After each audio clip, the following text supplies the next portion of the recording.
Not the kind you see on an empty TV channel, the kind that follows you. Elliot first noticed it when he stayed late at his job, a small TV repair shop in a dying strip mall. It was a quiet, lonely job. Hardly anyone needed old TVs fixed anymore. He spent most nights surrounded by outdated screens, their glassy faces reflecting his tired expression. One night, as he tested an old CRT set, something strange happened. He flipped through the channels, most of them dead except for one, channel 77. At first it was just static, but something about it was off. The longer he stared, the more it felt like the static was moving with intention. A shape would flicker for a second, almost like a silhouette in the noise, before dissolving again. Then came the whisper.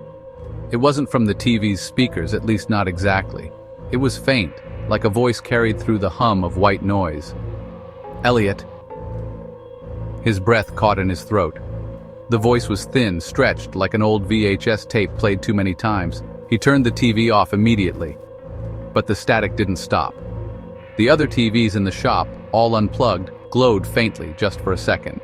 A ripple of shifting shapes moved through their dark screens before fading. Elliot left in a hurry. At home, he tried to shake the feeling, convincing himself it was just exhaustion. He turned on his own TV, flipping through the channels absent-mindedly.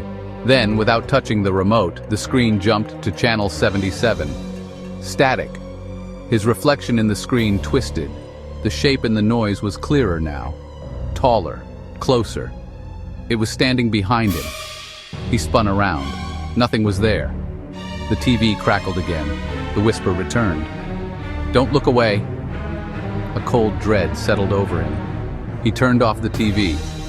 Then his phone lit up with a notification. Now watching channel 77. He wasn't holding his phone. The screen flickered to life on its own. It wasn't a reflection anymore.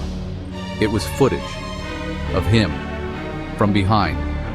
The last thing he saw before the screen went black was himself turning around and something reaching for him.